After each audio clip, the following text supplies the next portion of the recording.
Hi everyone and welcome. We are joined today by Scott Horton, a renowned author and a libertarian critic of U.S. foreign policy. So yeah, welcome to the program. It's a great privilege to finally have you on. Well, thank you very much for having me, and likewise as well. It's great to be with you here. Your most recent book is called Provoked, How Washington Started a New Cold War with Russia and the Catastrophe in Ukraine. And I thought this was a great title, Provoked, because, if one would go to the look at the narratives around this war and all the premises built on, it's the notion that the war was unprovoked. And this seems to be also at the heart of the war propaganda we see within the West. And as long as people buy into the premise that the war was unprovoked, it kind of shapes all opinions and conclusions and policies which should follow. So I thought this really struck to the heart of it. Provoked. But I was wondering if you perhaps can explain or the title or elaborate some on the thoughts. Sure. Thoughts Yes. behind it. Well, okay. So, just first thing for any honest critic out there who doesn't know me, the title of the book is not justified, right? The title of the book is provoked because it's a direct contradiction of the claim of the war party at the time in and outside of government, as you just said, that this war was unprovoked.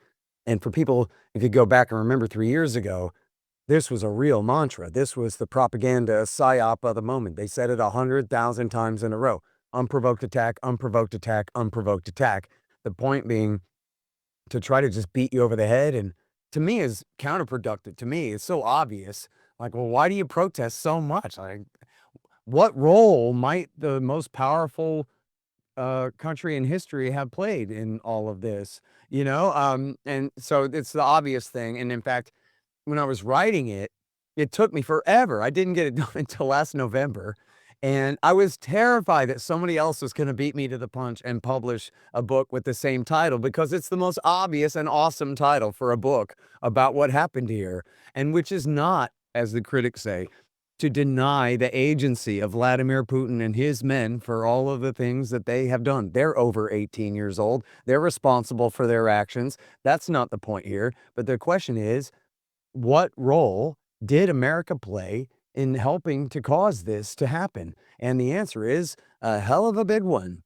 And the way I demonstrated in the book is through the words and the criticisms, not of people on the outside, but of the foreign policy establishment and its leaders themselves, all the way through, inside and outside the administration, at the biggest think tank, saying, boy, we better not do the stupid thing we're about to do, or it's going to lead to these terrible consequences that we can easily predict. And then they keep doing it again and again and again since the end of the last Cold War. And in my eyes, it's a clear path from the hubris of the defense planning guidance and the unipolar world order doctrine of the neoconservatives at the end of Iraq War I to the war in Ukraine today. Yeah, like you said, the book's called Provoked, not Justified, because this is another. I thought it's very clever by building the whole war narrative around the notion that this was unprovoked, because any dissent then of saying it is provoked can be, people can then label it, oh, it's an effort to justify it instead.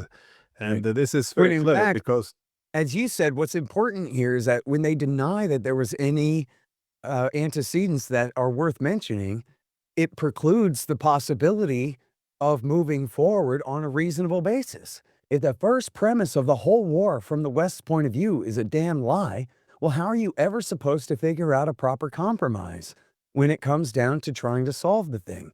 And so it's a big deal, right? It's not an academic exercise here. If this is pure naked aggression by the Russians, it's a lot easier to argue that, well, we better just help our friends defend themselves. But geez, if this is kind of all the Democrats' fault in the first place, maybe there's a way that we can come to an accommodation here, accept a little bit of responsibility for our role in the thing, and find a way to come to a peaceful arrangement. If we had had an honest premise for the thing, we could have figured out a way. It would have been much easier, at least, to negotiate an end to the war. Yeah, no, I think this is one of the consequences by banning or criminalizing the argument that this was provoked as an effort to justify what the Russia has done.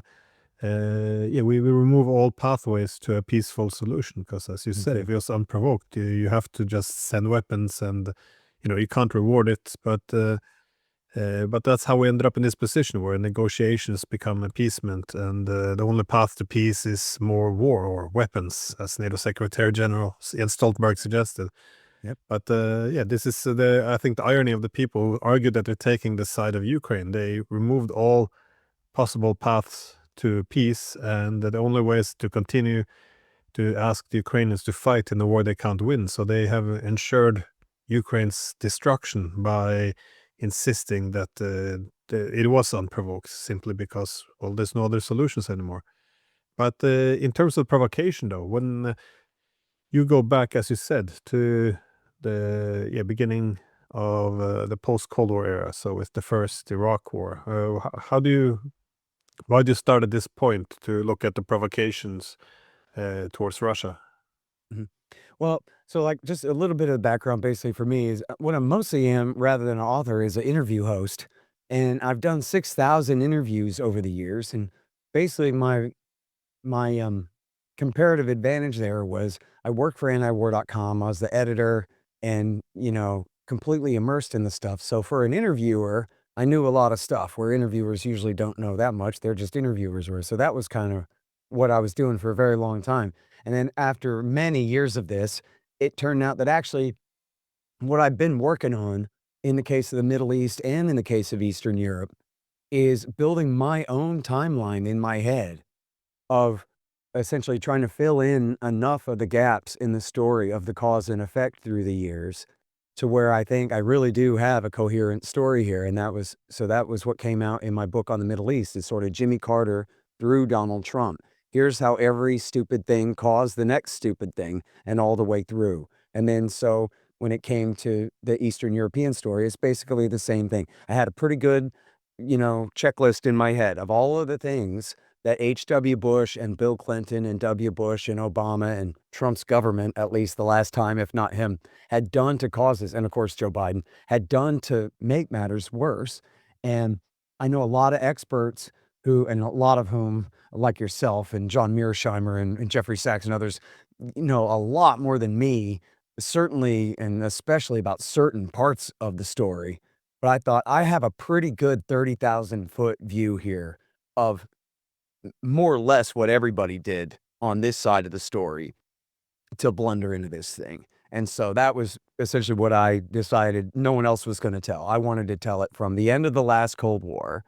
I knew already the story of the promises not to expand NATO. And in fact, as Bush Sr. said, to not take advantage at all of the Soviet retreat from Eastern Europe. As long as you guys will do the right thing, we promise not to push our luck and be a jerk about take advantage of our victory here. And that was in Malta in '89, before James Baker ever made a single promise. And I know, and I'm sure your viewers are well aware, that the War Party likes to say they've debunked this and that these promises were never made or they never were agreements or none of it ever mattered. Well, I've rebunked it. They're completely wrong. And I beat that dead horse beyond any reason in explaining exactly what those promises were and how the withdrawal from East Germany especially was based on them and for the rest of the time. And then there's the it's not directly related, but it's in the spirit of the whole thing is the catastrophe of the shock therapy policy, which I won't get into the arguments all about it, but that's a huge part of it was how America did not do a very dang good job of helping Russia transform from communism to capitalism and really, made things much worse for many people. And then the Balkan Wars were, of course, at the expense of the Russians' close friends and allies and ethnic and religious kin, the Serbs in the Balkans, and over their dead body and over their helplessness to prevent it. And in large measure, to reestablish the dominance of America as the primary security force in Europe. And so that was a huge part of all of that. And Bill Clinton, and on the NATO expansion, the Bush government and Bush Sr., that is, and Bill Clinton both essentially lied to the Soviets and then the Russians.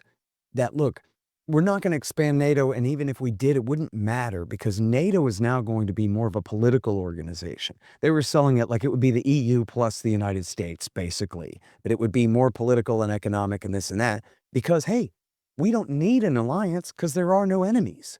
So what we're going to do is we're going to replace the alliance with a partnership. And first they sold it as the CSCE, which is basically the OSCE, but it used to just be called a conference, which already existed and which all the Eastern European states were already members of. And they said, we're going to make this the principal security organization. That way, for example, Ukraine and the Baltic states and anybody in controversy here, their neutrality is baked in. They and Russia and everybody are already part of it together with us and our Western European friends from the get-go. And so there's nothing to fight about there. And the Clinton administration pushed the same kind of propaganda under the Partnership for Peace, the PFP, which still exists, but it exists really as a halfway house to NATO membership. But they sold it as the alternative to NATO expansion. And essentially just to put the Russians at ease as they took advantage, but they knew they were lying all the time. And I show people that say, oh, Russian talking points. All this stuff comes from U.S. government documents, National Security Advisor's memo to the boss. Like, sorry, I don't know what to tell you, but I have it in their own words. It's all the National Security Archive. I just spent the time really digging through that stuff at George Washington University. So much of this stuff has been declassified. And I just took my time and I have a grudge. So I went and showed all the worst stuff I could find in there about just how disingenuous all these people are. And I'm not taking original credit for that. I think Joshua Schifrinson, the great scholar from Texas A&M, who's now at Cato, he's the one who, it was really in his journal articles that I read where he's the one who really demonstrated that, hey, man, this isn't just a matter of changing their mind. This is a matter of leading the Russians to believe one thing, while in fact we are planning to do something else at their expense over the long term. And then the Democrats and the Republicans, and so many of them said all along, and the grand strategist said, listen, we know this kind of thing, especially NATO expansion, is going to provoke a reaction from the Russians. But, hey, at least there's NATO. That was the way Madeleine Albright put it. So if expanding our military alliance causes them to want to fight us, well, we have a bigger alliance than ever to fight them with. So who cares? And it was essentially, I wouldn't even call it, from what I can tell, I don't really see like a seething hatred of the Russians as much as just a total disdain for them and lack of regard for them, essentially paraphrasing over and over again. Yeah, what are they going to do about it? Right? Like America's just the bully on the playground. We already proved that we can punch them in the stomach and they won't get up. So we can just keep doing that. And then they criticize each other and themselves for that attitude too. But then they continue acting that way. Yeah, I noticed an important thing if you want to shape a narrative around the war is pick the starting date of analysis. As you said, the one thing leads to another, but this applies to most conflicts. For example, if you look now in the Middle East, the genocide and all, it's often popular to choose the starting point when you start in year 0. And in the Middle East, it's October 7th. This is when everything began, because then you have clearly the aggressor, you have the victim, and then what is just, what is not just. Everything derives from this. But it's the same with the war in Ukraine. It's as if the war began in February of 2022 when the Russians invaded. Mhm. But I think it's a good. I like that with the book as well. The starting point after the Cold War, because to a large extent this was the beginning almost of a social experiment, because you had this Cold War of two major blocks, and then the Russians abandoned the Soviet Union. They abandoned communism, and their main foreign policy was effectively to join the West, to democratize, embrace capitalism, and become a part of Greater Europe and the collective West. So this was the main foreign policy, and this is why it's interesting to see.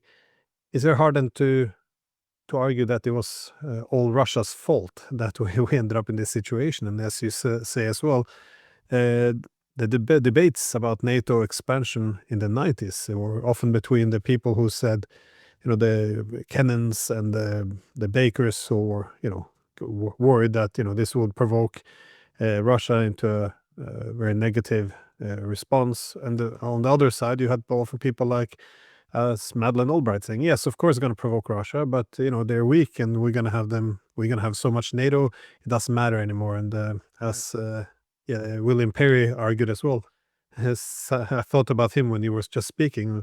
He also made a point. Well, everyone recognizes in the Clinton administration this is going to provoke Russia, it's going to destroy the relationship. Yep. But they're weak, they're getting weaker. Our foreign policy should be, is to manage their decline. So this is, to flip this over now and say, no, this never happened. It's Russian talking points. I mean, it's really magnificent propaganda, and it could only work if all dissent is labeled as almost treason. It's really easy to understand, though, Glenn, if you just pretend that you're from Washington, D.C., and that this is your way of thinking, is just getting our way in the world. They would invoke the Bush administration and the Clinton administration, both, the first two after the end of the old Cold War. They would invoke the Lessons of Versailles. And, I'm not exactly sure what they teach about this in your neck of the woods, but around here, if you go to government school, or at least if you went to government school in the 1980s, they teach you the basic story.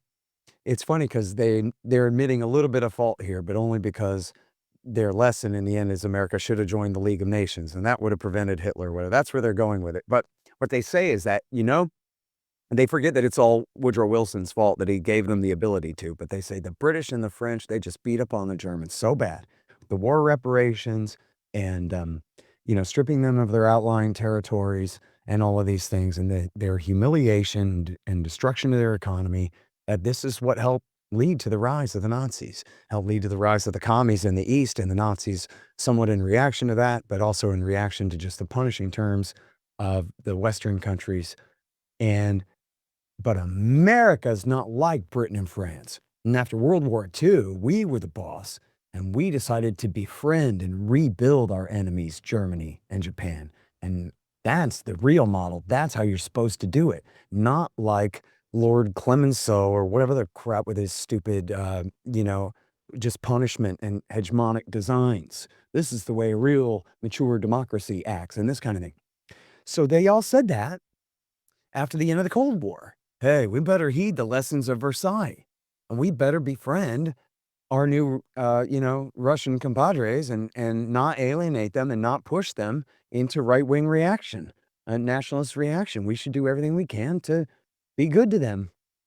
But, of course, we occupied Western Germany and all of Japan. And we had the Soviet Union to hold over their heads. Oh, you prefer Joe Stalin occupy you, huh? And they said, no, actually, we prefer MacArthur and Eisenhower. Thank you very much, right? So we didn't have that with Russia. When the Soviet Union fell apart, America had a lot of influence in Moscow, more than they should have, but they surely did not have a MacArthur, the viceroy, and a detachment of troops there willing to enforce American control, nothing like that. So as a consequence, they weren't willing to truly befriend and rebuild their defeated enemy because they wouldn't really have control the way that they did in Germany and Japan at the end of World War II. So instead, and Jeffrey Sachs talks about this, and he was sure, and I criticize him a little bit in the book for some of the shock therapy stuff, but he quit because he thought, and he quit early on in things, just I believe 1 year into Bill Clinton. And he had tried to get his thing going to help Russia in the transformation to capitalism in the late H.W. Bush years. And he concluded that, hey, the Americans don't want to help Russia. The Americans' idea, Washington's idea, is kick them while they're down, or certainly don't help them up. Why give them a boost when they're outside of our control? But the problem with that, of course, is, as William Perry said, hey, the Russians are on the receiving end of that attitude, and they read you loud and clear, right? Oh, you don't like us still, and you're never going to be fair to us, and you're never going to treat us with a decent amount of respect. Over and out. Roger, gotcha. You know what I mean? They understand exactly our disdain. But so what does that mean for the near-term future? It means everything gets worse. And by the way, here's a fun one to ruin the whole book for you, because this is at the end. Strobe Talbot, who was Bill Clinton's guy, his main Russia guy, originally a skeptic and then main advocate for NATO expansion. He was interviewed by Keith Gessen of the New York Times in, I'm going to say 2018, So it's after the war in the Donbass is really going on, but before the worst war here. And, it's Trump years. And Gessen asks him, like, man, wasn't this a big mistake? All of this NATO expansion and everything that we did to kind of create this provocative kind of atmosphere here? And Talbot, he gives the most revealing kind of statement from a government bureaucrat, right? He says, well, listen, there's a rule to statecraft or running a government or something like that. And that rule is you do what you can in your country's national interest. And if you don't do that, well, then you're not going to be in charge very long. But then he starts scratching his chin and he says, however, though, maybe should we have had a higher, wiser conception of our national interest and thought of it that way? Maybe we should have. In other words, we can expand our power and influence. We could bring Hungary and Poland and the Czech Republic into NATO. Wow, we could maybe even do the Baltics, and that would expand our power and influence in the region and all these things. One-way street makes perfect sense. But wait a minute. Does this mean we're going to cause a war in the year 2022 when a major contest breaks out over dominance in Ukraine?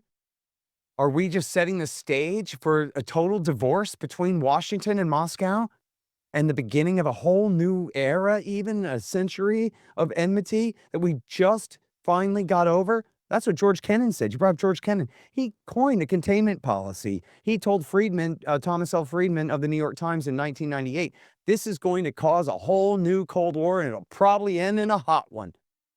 Why are we doing this? It's just self-sabotage.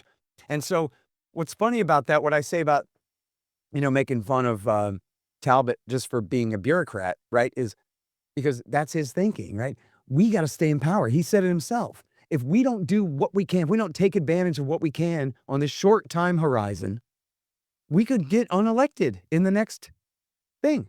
This is a huge part of, Bill Clinton going after Polish and Ukrainian votes in Illinois and Pennsylvania. Those are important swing states. He's got an election in 1996 coming up, and the Republicans are touring around criticizing him for not helping our Eastern European friends and bringing them into our alliance. So we need Lockheed dollars and we need Polish votes. We have to do this now. So they do it. They're thinking about themselves. They're not thinking about the future of the United States and Russia in the 21st century. They're thinking about Bill Clinton's ass and how he's going to get to keep it in that chair at the expense of the rest of humanity, quite frankly, right? When you zoom out here, where America's relationship with Russia is the single most important thing in the entire world, and nothing else compares at all. We could destroy humanity. We could set humanity back 1,000 years if we have worse. If we had a real war break out between the United States and the Russian Federation. It's insane that we would let tiny, insignificant little parochial interests determine the path we're on here, instead of zooming out and forcing Strobe Talbot to have a higher, wiser conception of America's national interest, not this idiotic, short-term, political gain at the expense of the rest of us. This is the problem of bureaucrats. That is that whenever they look at policy, they either, limit their thinking to what should we do more of or what should we do less of. So they're just, tweaking existing policies. Now, when you just exit a Cold War with two ideological blocks, two centers of power going at it, and you have the chance to actually reshape the international system, create inclusive security institution where you seek security with your opponents instead of against them. All of these availabilities are there. This is a bad time to have this, political midgets, if you will, leading. And this was kind of the argument of, as you referred to Kennan, because he said, he blamed to a large extent also the lack of political imagination. There's a great quote, I think, from 97 or maybe 97, where he argues, we have all these opportunities so we can, reshape the world. And the only thing we can come up with is who should be inside our military bloc and who should be left outside. This is the extent of strategic thinking. I mean, it's quite it's quite shocking that there was not any other efforts. And even Clinton already in January of '94 he warned. It's on the U.S. one of the embassy websites where he made a speech and he warned, if we do decide to expand NATO, we'll probably redivide Europe and recreate the logic of the Cold War. So Right. it's not even canon. It's but this today is Russian talking points. You're not allowed to say it if you want to be allowed to keep your credibility. And Yeah. I'll tell you too, Glenn. I mean, look, man, you just have to believe me, I guess. I promise you it's true that I didn't go around like searching for the word provoked in quotes regarding Russia policy in the 90s and 2000s. I did not do that. But I did come across quote after quote after quote of these men saying, we're going to provoke the Russians and this kind of thing. Because they all knew it. And they all said so over and over again. And just as you say with Bill Clinton there, they all said, geez, are we erasing dividing lines or just moving them east? Because if we're just moving them east, we're just scheduling a conflict, as Pat Buchanan said, we're just scheduling a conflict for the 21st century by doing this. And so it was also plain to see. In fact, there's a guy, I'm not sure if you're familiar with a guy named Michael O'Hanlon. No. Was it Pollock? I'm sorry, I always confuse these two. In the W. Bush years, there were two very prominent Democrat war hawks, like Brookings Institution, Council on Foreign Relations, but just left of center, Bill Clintonite Democrats. And they were like Bert and Ernie, partners. They're Michael O'Hanlon and Kenneth Pollock. And they, one of them had written a book called The Threatening Storm, and they all went around saying, yes, good liberal Democrats support George Bush's aggressive war against Iraq. That was their role. So that's, who I'm talking about, right? Like Brookings Institution personified these two. And I'm sorry now, I forget which one it was. I believe it was Pollock, who wrote in 2018, he wrote a little monograph that said, hey, and this is, of course, as your viewers and listeners are well aware, this is in the middle of the ongoing Civil War post Maidan, so-called Revolution of 14 and all of that. In the midst of that, but before everything got much worse in 22, Pollock puts this thing out and he says, we need, as many experts had said through the years, including Kissinger and Brzezinski even had said this, and they were expansionist hawks the whole time. They said, we need to do the Austria model for Ukraine. And that's a reference to the old Cold War with the commies, where Austria was allowed to be neutral. Finland the same, where they have no Warsaw Pact alliance or NATO alliance and no troops from either side occupying their country. But they promise to play nice with both and not side against either one and this kind of thing and play it neutral and keep themselves safe, basically. So, in other words, and a huge part of that was America and the Soviet Union had agreed to not fight over them, right? We're going to let them, both sides agreed, we're going to let them stay in the middle. And so he wrote this monograph saying, we have to do this for Ukraine, and I think he may have even said for Finland, let's go back to the Finland model for Finland too. And then he says there should be some war guarantees and all kinds of whatever claptrap in there as well, in the structure of the thing. But he was saying we cannot have a major power contest over Ukraine. We look at the path we're on now. We have to stop this right now before it gets worse. We need a settlement in the war, and we need a reliable and stable structure for moving forward in Eastern Europe from now on.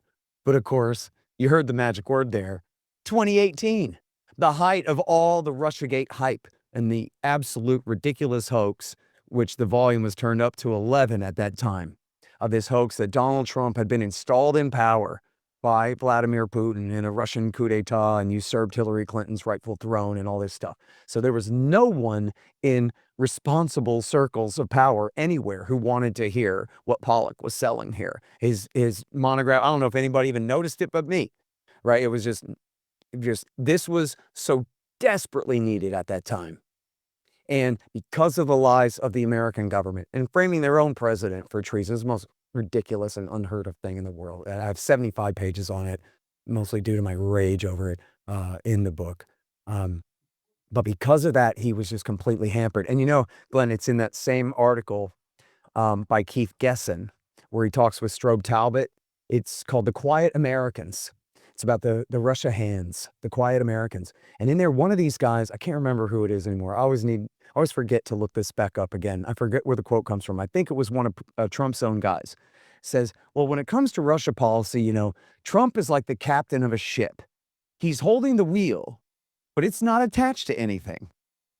And the rest of the government is the ship, and they have their Russia policy. And we really saw this with the Ukraine gate. If you go back and look at the testimony of Alexander Vindman, who had been the lieutenant colonel on the National Security Council, who had turned in Trump. He was the real original whistleblower before Chiaramella.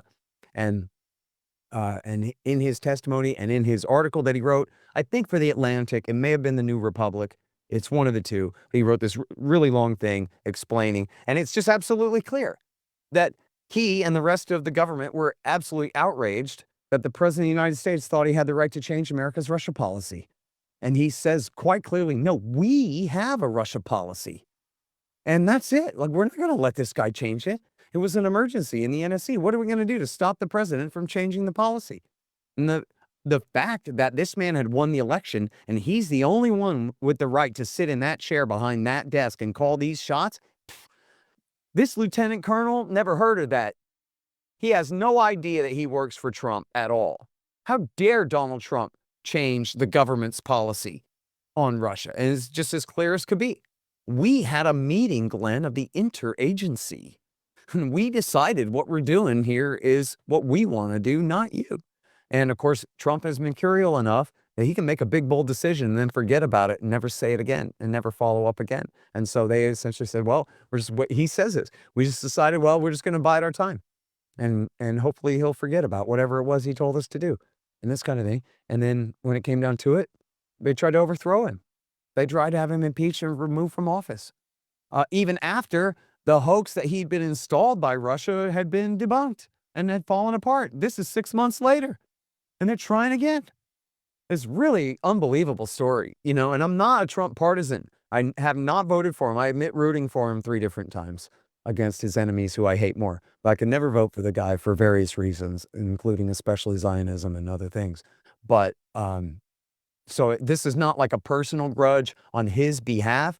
It's only a personal grudge in that I hate being lied to. And oh my God, did they lie to all of us about that stuff. And just the courage of some lowly lieutenant colonel, I'm being polite, calling it courage, some low lieutenant colonel on the NSC leading a coup against the president just because he's born in Ukraine and wants it his way is just H-bomb going off over my head, like just unbelievable and intolerable, right? I just can't stand it that anybody allowed that to happen at any time. And I wouldn't be upset if Trump spent the rest of his term here just exacting vengeance against the people who did that to him before. I mean, they deserve it. It's unbelievable, the chutzpah that they, you know, that they displayed there. And their willingness to cross those lines to try to prevent him from what? I mean, just think about the alternative history. Without Russiagate, we would have had Minsk II implemented, and there would have never been a war of 22. The war would have been settled in the first Trump term if they had not framed him for treason with the Kremlin, which, again, I know how hyperbolic and insane that sounds when I say it, but that's because that's how hyperbolic and insane their claims were. No, I agree. And it is interesting, though, that the whole concept of the deep state is treated as something of a conspiracy theory. But when you have more or less a pure permanent bureaucracy wedded to permanent policies, and they pursue their independent agendas, irrespective of who sits on the throne, it's very difficult to explain this away. But It's just a nomenclature. You got to get it right. In Turkey, it's the deep state. In America, it's called the interagency. There you go. Now we're all on the same page. No conspiracy theory required. Fair enough. Well, the thing is, when this decision was made in 2014 to topple the government in Ukraine, something that leading politicians, ambassadors, intelligence chiefs had all warned, this would probably lead to civil war within Ukraine, given the divide, and Russia's military intervention, given that this is, they would lean towards the eastern Ukrainians and also make sure that Ukraine doesn't end up in NATO's orbit. But again, such a disaster. We unleashed the war in 2014. This is when you rely on, cool heads to calm the situation down and walk this back. Instead, we have Russiagate in 2016. The American president is now an agent of the Kremlin. It's impossible for anyone to look for any common interest with Russia. Everything is zero sum. If it's bad for Russia, it's good for us. So let's just bring as much pain as we can. And negotiation, diplomacy becomes criminalized. Escalation is just a sign of virtue. How do we end up with the further provocations, though, up until the Russian invasion? Well, that's, first of all, very well said. I mean, what a great quote. I wish I had that in the book. Which I quote? think, yeah, just the way that you described all that, Yeah. I think was just fantastic. Like, yeah, that's exactly right. I look at it like, what if Joe Biden had not been forced out for being a lying plagiarist in 1987 and he had just won the election of 88 and we just had Joe Biden in office this whole time? Like, that's basically the story to me. We have our American policy is what John McCain, Joe Biden, Bill Clinton, and George W. Bush all thought was smart. Like, there you go. That kind of explains it right there. That, like, yeah, of course, why would you give these men the benefit of the doubt? They have not done a single thing to deserve it, not one of them. And this is all essentially Biden policy. And if you go back to Biden when he was coherent, just, whatever, 10, 15 years ago or whatever, the guy was an absolute idiot, right? He and John McCain are the perfect avatars of the American empire. These completely over the hill, know nothing, blowhard know-it-alls, right? They do nothing but talk, nothing but monger war. None of them ever read a book about anything. None of them know anything about anything. If you asked them some kind of pop quiz, they both would absolutely crash and be done. And go on. So, it's essentially that same idiocy. And then right at the crisis point, Joe Biden himself is the one sworn in. Like, the worst co-pilot Obama could have possibly had, as bad as Obama already was. But letting Joe Biden drive, hell, that was what caused all the problems in 2014 in the first place, with the Maidan and all of that. And then he gets to take control right after Donald Trump's wheel's not attached to anything. Joe Biden comes in and his wheel's attached. He gets to drive, only now he has the same, like, overall opinions of just disdain and maybe even hatred for Vladimir Putin and for Putin's Russia, and for, as you put it, like, the zero-sum thinking about their loss and our gain. And at the same time, like, he's so dang senile, he doesn't know much more than that. He can't, like, really think hard. He can't swim. I mean, maybe never could. But he certainly, like, can't swim in any kind of details or make any kind of choices that would require even the most basic amount of insight or wisdom or, like, deep context thinking that you would need in a president in a crisis with Russia. And so, I had thought that the war would be averted, not because I said Putin would never do such a thing. I'd been warning for years that, yeah, he would too. He threatened George Bush to his face that he would. He told an Italian minister in 2014, I could be in Kiev in 2 weeks, boy, don't you try me. And I've been warning about that for a long time. What I thought was that Burns, I'm sorry, I keep wanting to call him George Burns or Nicholas Burns, and neither of those is right. George Burns is the hilarious actor, and Nicholas Burns was George W. Bush's guy. William Burns. William Burns. William Burns, who had been, I don't know if he was ever CIA or what, but was a long time Russia hand, had worked in the embassy in Moscow since the Bill Clinton years and had been ambassador under W. Bush, and who Biden made head of the CIA. And a lot of times, even on Middle East stuff, he would act as the Secretary of State as well, while Blinken was at home sucking his thumb or whatever. Burns was the guy. If there was one competent man in that government, and I thought Burns is going to see Biden through this. He's going to find a way to negotiate an understanding here. But then clearly that was wrong, because those were not his orders. His orders, and the whole government's orders in 21 and late 21 was to tell Russia, you better not. And if you do, we'll arm up Ukraine and even the Ukrainian insurgency to fight against you. But they were not willing to negotiate in good faith. And as I show in the book, and I'm kind of skipping the whole history of 21 there, because there are, some crises in the lead up there, but by the end of 21, on the 30th, Putin and Biden have a phone call, and I think there's only a Russian readout of what was discussed there, but the White House never contradicted anything in it. And apparently Biden had told Putin, look, man, I'm not bringing Ukraine into NATO.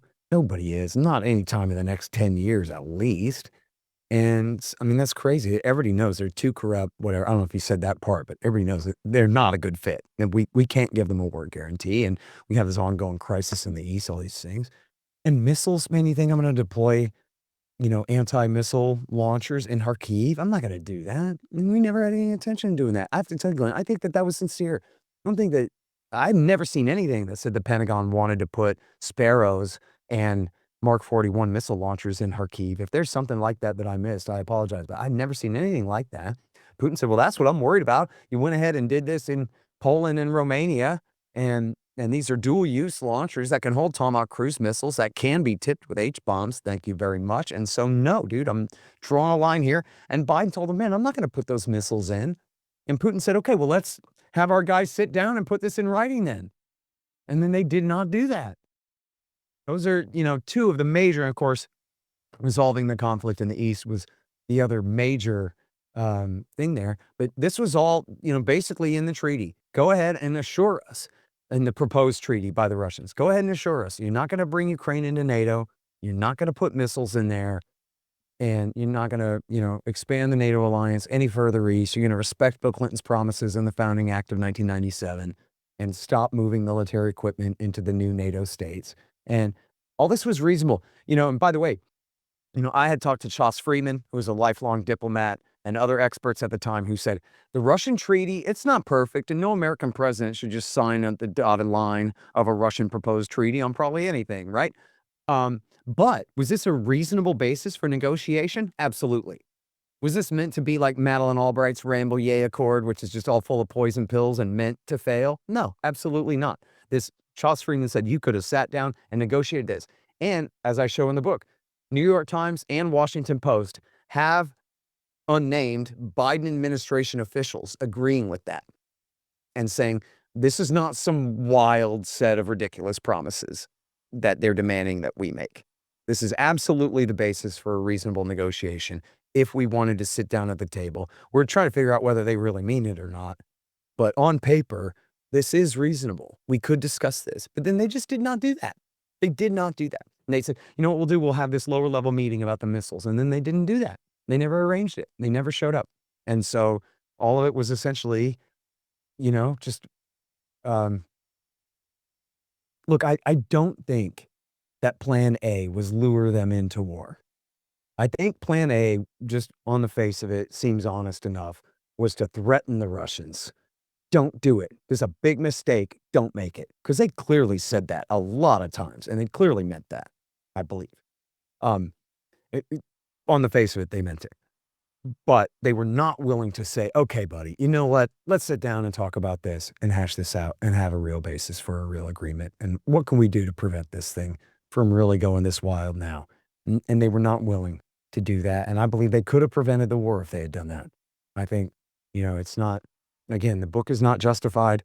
And it's not, I think Putin was so sincere in whatever beliefs or statements or anything. But the fact of the matter is, there are very concrete proposals on the table. The Biden administration said that they were essentially agreeable. So, okay, maybe he's just, Tsar Vlad and wants to recreate the entire Russian Empire. Let's test that premise. Let's go ahead and sign his reasonable treaty and then see what happens after that. If he proves that he was just kidding and the treaty meant nothing and he wants to steal it all anyway, well, then we'll be living in a different world. But at the very least, let's call his bluff. He says that his terms are reasonable, and they actually are, like, within reason anyway, like somewhere around approaching reasonable. Okay, well, let's see. But they weren't willing to see. And that's the real tragedy of the thing, because you look at how destructive it's been. In fact, they thought, again, that the Ukrainian military would just be smashed, that they'd be backing an insurgency against the Russian occupation rather than a military. But in fact, their military, the Ukrainian military, stood And so America has had a real organized state army to back this whole time instead of just ragtag militias run by Nazis and whoever. Although Andrew Beletsky's still out there, but he's a military commander, right? He's not just a militia kook now. And so, but what that's meant is it's worse for Ukraine, right?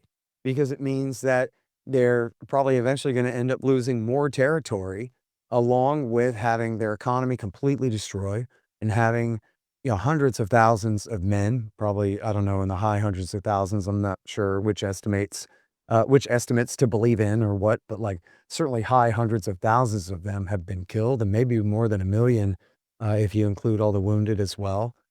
It's been a catastrophe for the country when this really could have been averted and negotiated. I firmly believe that. And I think that, the Americans, they gave away the game. Well, we're trying to inflict a strategic defeat on Russia. And by pouring in these arms and waging our massive economic war against them, it's just going to cripple them. I mean, they really believed it. They said this over and over again. Madeleine Albright said before she died, oh, the Russian government's going to fall and Putin's going to be overthrown and freedom will reign in North Asia. I'm like, yeah, right. But they believed that. They weren't lying about that. They thought, we got them on the ropes. We got them in our trap. It's the same thing we did to the Soviets. We're going to do it in Afghanistan in the 80s and Rambo 3. Now we're going to do it to them again here. And they talked themselves into believing that. And yet, who's spent more money on the war now? America or Russia?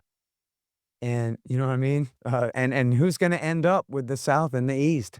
Not Ukraine. All those promises that we're going to kick the Russians, again, as we talked about at the beginning, as you stated, based on the lie that it was totally unprovoked. That means, well, we're just going to push them back and regain every square inch of Ukraine, including Crimea. And in fact, they're not, right? They're going to end up losing at least 4 major provinces and maybe 6 or 8 before the thing is over. And it's just, the whole thing is an absolute tragedy for Ukraine. And I hate to say the degree to which it is Washington, D.C.'s fault, but it is. I often heard the argument that, there was no intentions of bringing Ukraine into NATO, so the Russians didn't really have anything to worry about. But a key concern in Russia is the incrementalism or salami tactics. I actually wrote about this in November of 21 because I was saying a war would come. That was actually accused of trying to legitimize a war. So we have the same dynamic, but this was the whole point. They could have said back in 89 to Gorbachev, well, you don't need it in writing because we have no intention of expanding NATO. Indeed, when they expanded NATO in 99 to Poland, Hungary, and Czech Republic, the argument was, it's just 3 countries, it's not going to affect Russia. And the comments, even then, they did interview then with Gorbachev, and he was making it very clear. Well, it's not just about these 3 countries. What's going to happen down the future? And that's what the Russian leadership said as well. What's going to happen when you reach Ukraine? Where's the natural stop? Like we need to have some agreements in place that cements a new status quo. And we saw the same with missile defense. It was back in 2007. Condoleezza Rice then said, the Russians they're not serious. We're just going to put 10 interceptor missiles in Poland. They can't seriously be worried about this. But the Russians said, well, if you would stop there, it would be one thing, but put it in a treaty. But soon we'll hear about hundreds, we'll hear about thousands. And indeed, that's the way we went. And they're dual-use launchers, so you really can fire any type of cruise missile from there. And they know that. It is a big deal. And I'm sorry, I lost my train of thought. I was going to say the incrementalism. Yes, the key word here is interoperability, right? And this is something that I show in the book. And lately, Larry Johnson at Sonar 21, he went and unearthed way more documents that I wish I had my hands on, where he shows the entire history of integration of Ukraine into NATO incrementally from 1992 on, and starting with training in Poland. And lots of different joint training exercises. I have a bit in my book about a big operation that they did in 1997 where they were going to mimic invading Crimea in the name of ethnic conflict, which was taken to mean to kick the Russians out and make sure that Ukraine owns the whole peninsula and cause a major reaction back then. And this is what I believe, certainly Mearsheimer and I believe Walt both, or the other way around, pretty sure both of them had said on my show years ago, like probably after the Maidan, but before 22, that what they're doing here, this is de facto NATO membership. And from the Russian point of view, it doesn't exactly matter what it says on the piece of paper. The point here is America's not giving them a real war guarantee, as we've seen. We're not sending in the 82nd Airborne to protect the Donbass. Forget it.